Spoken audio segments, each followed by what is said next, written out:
e um militar, assessor do ministro, tentou entrar no Brasil como um passageiro comum e caiu no raio-x.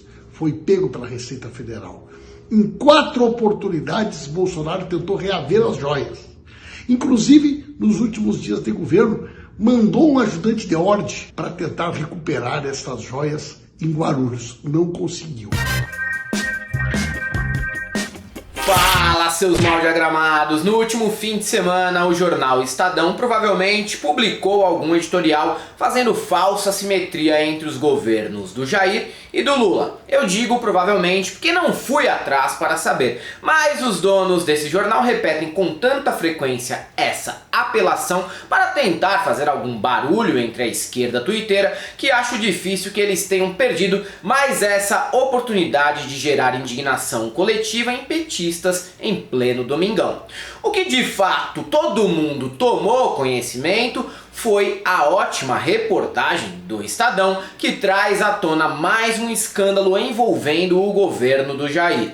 De acordo com informações obtidas pelo veículo, Bolsonaro teria tentado contrabandear joias avaliadas em 16 milhões de reais. Os itens eram presentes do governo saudita para a ex-primeira-dama Michelle e foram trazidos ao Brasil em outubro de 2021. Aí você me pergunta, mas por que os sauditas queriam dar um presente tão caro assim? Seriam eles discípulos de Ricardo Noblat e estariam tentando talaricar uma primeira-dama também? Se fosse isso que tivesse ocorrido, a história poderia ser muito mais atraente. Porém, tudo indica que a história se configura mais como um banal caso de corrupção tosca típico do bolsonarismo mesmo. Não à toa estavam escondidos em uma mochila, colar, anel, brincos e um relógio. Tudo cravejado com muitos diamantes, Inxalá. O problema é que, assim como acontece com os réis mortais quando tentam passar pela Receita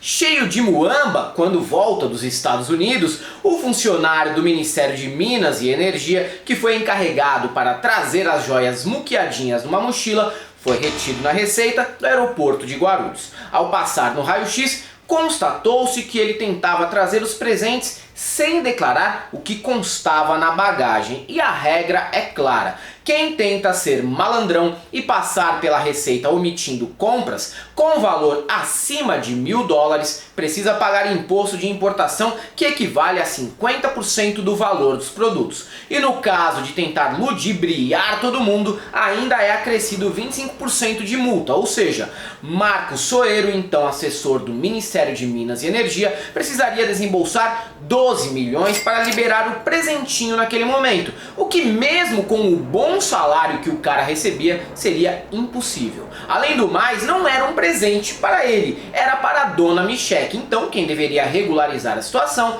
era o Jair. Mas aí que entra o problema. Bastava o mito dizer que as joias eram um presente oficial de Estado, que elas seriam regularizadas na Receita e declaradas como presente dos sauditas. Posteriormente, o kit seria incorporado ao patrimônio da União, o que não era do interesse dos envolvidos. A ideia era que as joias pertencessem à penteadeira da primeira-dama, que ficaria chique demais nos cultos alucinados que participa. Ou talvez até não, viu? Em post no Instagram, Michelle ironizou o caso e disse que nem sabia que era proprietária desse patrimônio. A questão é que ela não era, não foi e nem será. Isso não significa, porém, que a ex-primeira-dama não tinha conhecimento do presente e nem que o maridão dela não tentou arranjar uma manobra para ficar com as joias. Apesar de vagabundo convicto partidário de fazer o menor esforço possível para viver, é bem verdade que para cometer pequenos ilícitos e esquemas, o mito até que se esforça um pouquinho. Em 3 de novembro de 2021, o Ministério de Minas e Energia pediu ajuda para o Ministério das Alucinações Exteriores, então comandado por Ernesto Araújo, para reaver os presentes. A Receita respondeu que poderia liberar sim. desde que fossem pagos os 12 milhões de reais. Resignado, Jair esqueceu a história por um tempo, mas após perder a eleição para Lula e sabendo que ficaria sem receber grana pública pela primeira vez em 40 anos, começou novamente a tentar pegar as joias a partir de dezembro de 2022. Note o desespero. A última cartada começa em 28 de dezembro, quando ele até já tinha mudado para os Estados Unidos, onde está há 2 meses, fazendo uma turnê mais patética que as 14 vezes em que a banda Scorpions anunciou que se aposentaria.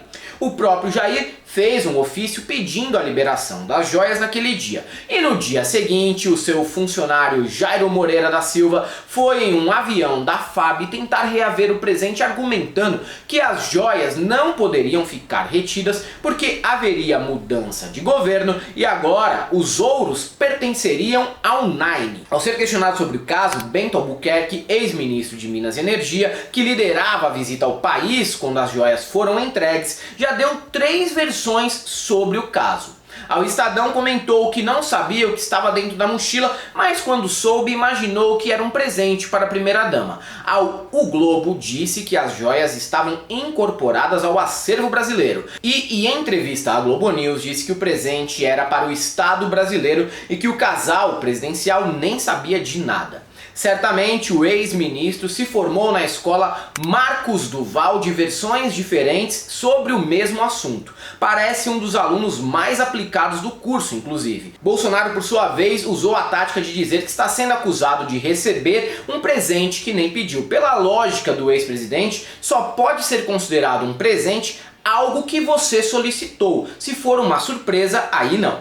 Engraçado é que, apesar de se fazer de desinteressado pelas joias, ele mesmo fez um ofício desesperado para tentar ficar com o presente aos 45 do segundo tempo do próprio mandato.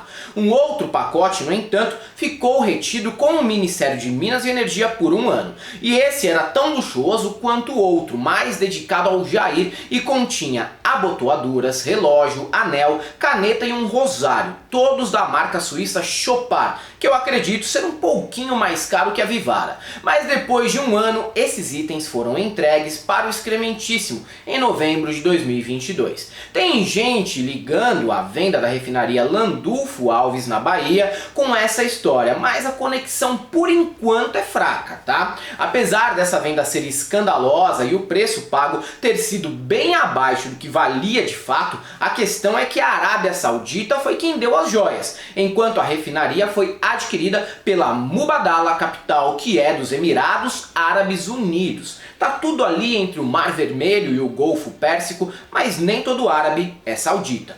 Então é melhor ter cuidado ao fazer a correlação e esperar as investigações sobre os crimes de descaminho, peculato e lavagem de dinheiro sobre os 8 pedidos que Jair fez para recuperar as joias desde outubro de 2021.